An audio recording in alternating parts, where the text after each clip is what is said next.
Olá, pessoal, retornamos agora para darmos continuidade, né, aos nossos estudos. Vamos trabalhar agora a questão das provas ilícitas, tá, pessoal? O que que é as provas ilícitas? A Constituição fala que aquela prova que é obtida por meio ilícito, ela é inadmissível, né, no processo, tá? O Código de Processo Penal fala que essa prova vai ser desentranhada, vai ser retirada do processo, tá? Então a Constituição fala o quê? Olha, se a prova é ilícita, é claro que ela não vai ser aceita no processo, né? Se trabalha com provas que sejam lícitas, ou seja, que provas que estejam de acordo com a Constituição, que estejam em consonância com o Código de Processo Penal, com as leis processuais penais, né? Ou seja, a autoridade pública, né, a autoridade policial, o Ministério Público, o juiz, devem trabalhar abraçados, né, sempre olhando para a Constituição e para as leis. Ou seja, então, no decorrer do processo, né, do decorrer da persecução penal, né, investigação, mais fase de processo, tem que se ater para quê? Para que se tenha provas lícitas, ou seja, provas que foram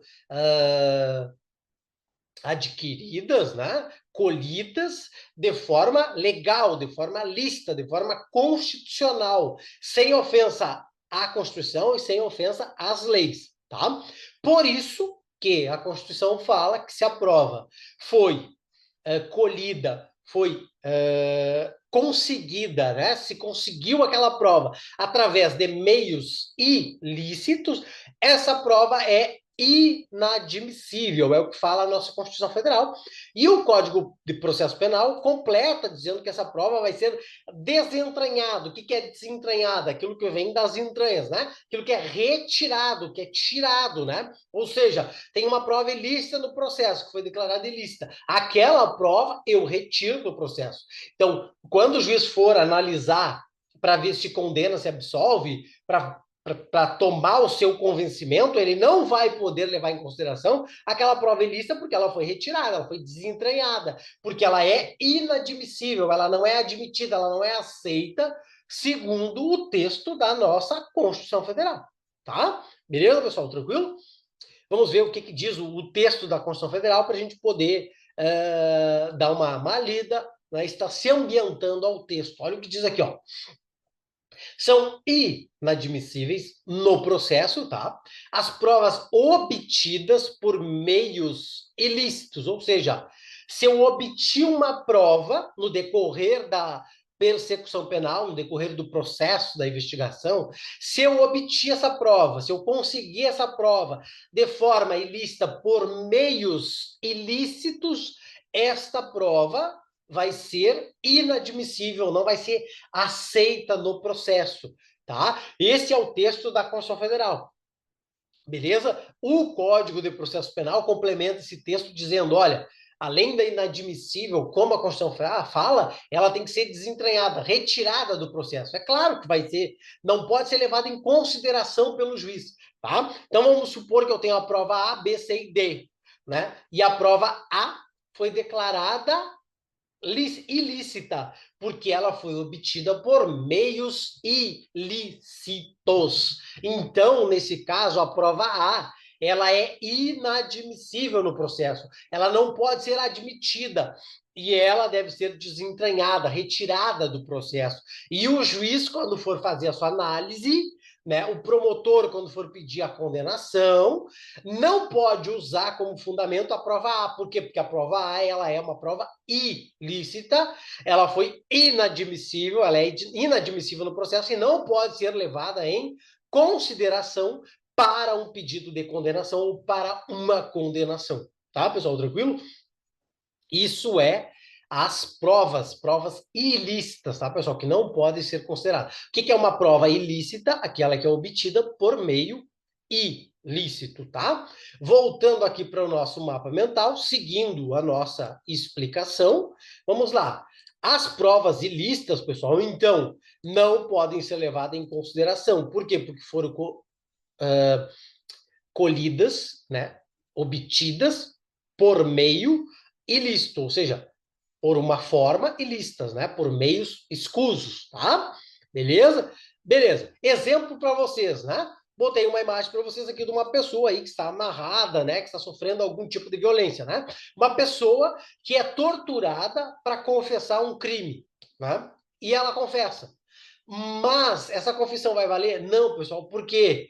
Porque essa confissão, ela é fruto de uma tortura, de um ato de tortura. O ato de tortura é uma prova ilícita. Essa prova foi obtida, essa prova, a confissão, foi obtida através de um meio ilícito. Qual meio?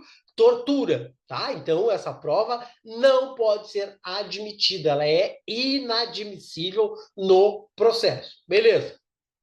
Outro exemplo para vocês, né? Existe uma investigação que investiga o A e o B, né? Existem indícios que o A e o B estão traficando, né? Trabalham junto, né?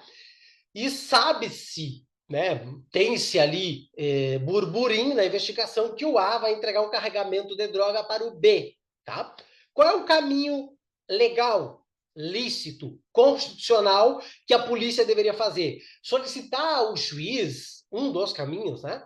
Solicitar ao juiz uma interceptação telefônica para que seja feita a interceptação. O juiz autorizando, aí tu pode escutar o A e o B.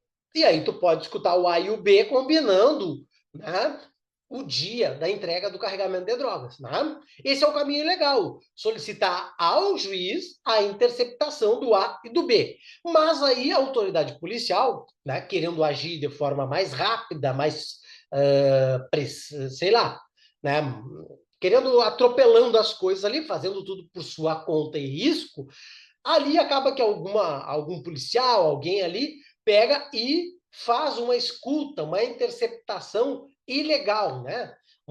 Faz ali o famoso grampo, grampeia ali as pessoas e começa a escutar o A e o B conversando, tá? Faz de forma bagualada, não pediu para o juiz, tá?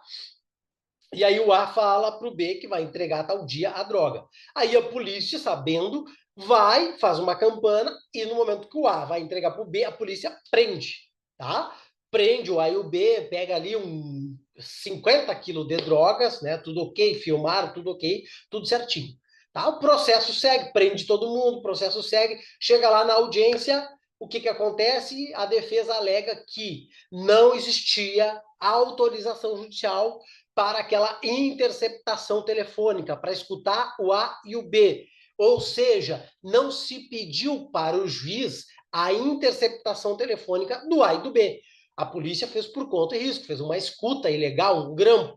Nesse caso, o que acontece?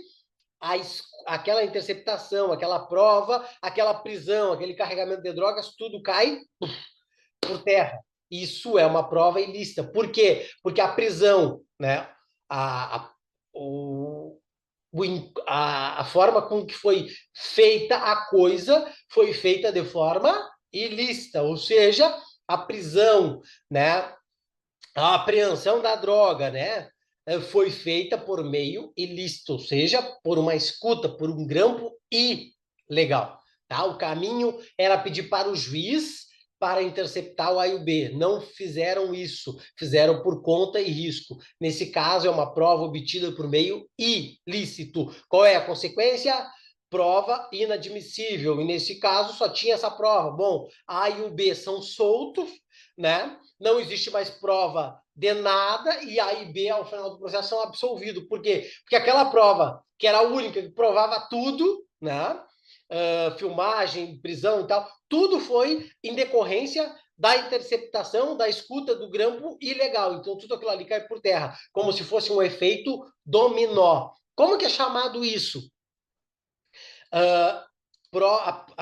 Provas derivadas das ilícitas, ou seja, a famosa teoria dos frutos da árvore envenenada. Deixa eu colocar para vocês aqui, ó. Teoria dos frutos da árvore envenenada. O que significa isso, pessoal? Por isso coloquei uma árvore para vocês. A árvore aqui, ó, no caso, é a prova ilícita. E tudo que decorreu dela, os frutos dela, tudo também vai ser declarado ilícito. Tudo está envenenado, contaminado. Por quê? Porque tudo saiu daquela escuta, daquele grampo, daquela interceptação que era ilegal. Tudo que aconteceu depois dela, que decorre dela, é ilegal também, é considerado prova ilícita, prova derivada da ilícita. Então, tudo que sai dela é ilícito, né? É uma fonte que jorra fruto, fruto envenenado. Tá, pessoal? Tranquilo? Por isso que a teoria dos frutos da árvore envenenada. Ou seja, tive o grampo ilegal, escutei que o Zé e o Pedro vão entregar a droga. Aí eu vou lá, através do grampo, se eu conseguir pegar isso por causa do grampo ilegal, vou lá, prendo eles, prendo a droga, prendo mais o Paulo junto, tá? Tudo isso, a prisão, a apreensão da droga, a prisão do Paulo, do Pedro, do Zé, da Maria, que estavam lá junto, envolvidos, tudo isso é também ilegal. Por quê? Porque deriva de uma prova ilícita, tá? Então, isso aqui é derivado da prova ilícita, teoria do fruto da árvore envenenada, ou seja, a árvore estava envenenada e os frutos que decorreram dela também estão, tá, pessoal? Então, provas ilícitas são inadmissíveis no processo. Dei exemplo para vocês, espero que vocês tenham entendido bem, tá, pessoal? Tranquilo? Beleza. Próximo inciso fala o quê? Fala que o civilmente identificado não será submetido à identificação criminal, tá? Excepcionalmente nos casos lá previstos em lei, tá? Então, o que que é o civilmente identificado? Aquela pessoa que se identificou através da sua carteira de identidade, através do seu RG, tá? Se essa pessoa foi abordada e se identificou ali, ó, para a autoridade, né? Tá aqui o meu RG, né? Meu RG civil, minha identidade civil, tá aqui, entreguei. Beleza.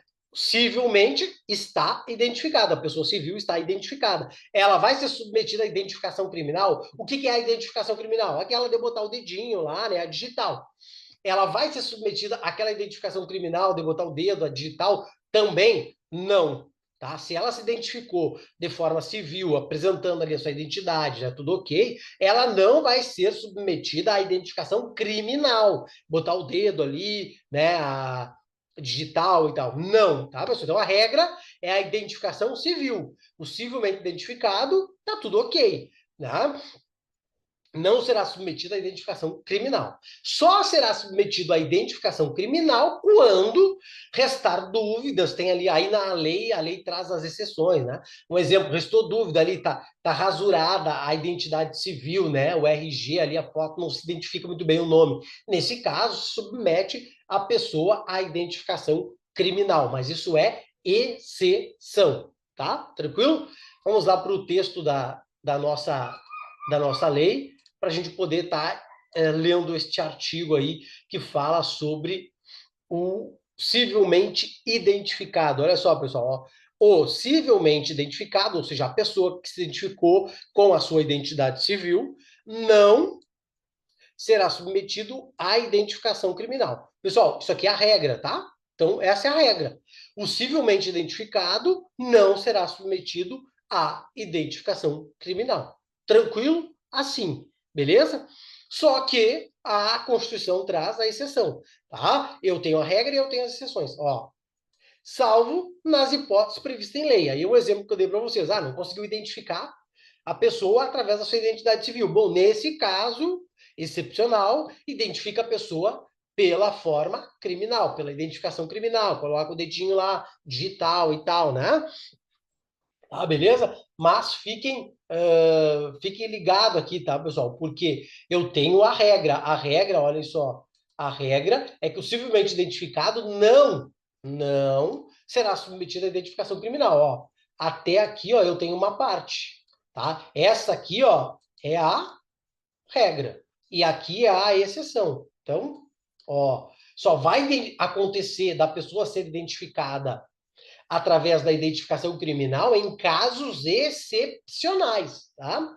A regra é que ela seja identificada através da sua identidade civil. Por isso que diz que o civilmente identificado. Então, a pessoa que foi identificada através da sua identidade civil não será submetida à identificação criminal. Tá? Salvo nas hipóteses previstas em lei. Aí tem a lei lá da identificação criminal, tem os casos ali excepcionais, em que naqueles casos ali vai se usar a identificação criminal para identificar a pessoa, né? Um desses casos é esse exemplo que eu dei para vocês, né? A identidade civil estava rasurada e tal, não conseguiu identificar, aí submete a pessoa à identificação criminal, tá? Beleza? Mas a regra é que o civilmente identificado não vai passar pela identificação criminal, tá, pessoal? Tranquilo aqui? Beleza? Beleza, então, vamos voltar então para os nossos mapas mentais. Finalizamos então aqui este mapa mental, falamos das provas ilícitas, tá? Que são inadmissíveis no processo, e as provas derivadas que decorrem das ilícitas também são inadmissíveis. Falamos da teoria do fruto da árvore envenenada, tá? Também falamos sobre a identificação civil, né? Falamos sobre o civilmente identificado, que ele, né, não será identificado através da identificação criminal, salvo nas hipóteses estabelecidas em lei. Então, o civilmente identificado não vai passar pela identificação criminal. Essa é a regra. Excepcionalmente, em alguns casos, pode ser submetido à identificação criminal, mas isso é exceção, tá? Beleza, pessoal? Tranquilo? Beleza, então. Vamos evoluindo aqui, né? Passando aqui para um próximo mapa mental. Vamos lá. Ah, não falei para vocês aqui do princípio muito importante, ó, que é o princípio da presunção da inocência. Até já estava passando batido por ele aí, ó. Tá? Deixa eu só diminuir aqui, ó. Estava passando aí de forma batida pelo princípio da presunção da inocência, um grande princípio, né? Isso aqui dá um bloco de aula, tá, pessoal? Até vou finalizar esse bloco aqui e vou voltar para a gente falar do princípio da presunção da inocência, porque esse aqui dá um bloco de aula, tem muita informação, é muito importante, né? Envolve casos emblemáticos do STF, envolve o caso aí do ex-presidente atual Lula, tá? Que toda a discussão se baseou no quê? No princípio da presunção da inocência ou da não culpabilidade, tá? Ou seja, eu sou presumido inocente, ou seja, não culpado, até que se prove o contrário de forma definitiva, né? Até que tenha o trânsito em julgado, até que essa decisão se torne definitiva, eu devo ser considerado inocente, tá, pessoal? Beleza? Mas isso eu vou deixar para o próximo bloco, tá? Porque aí a gente trabalha só o princípio da presunção da inocência para facilitar o estudo de vocês, tá? Forte abraço e bons estudos.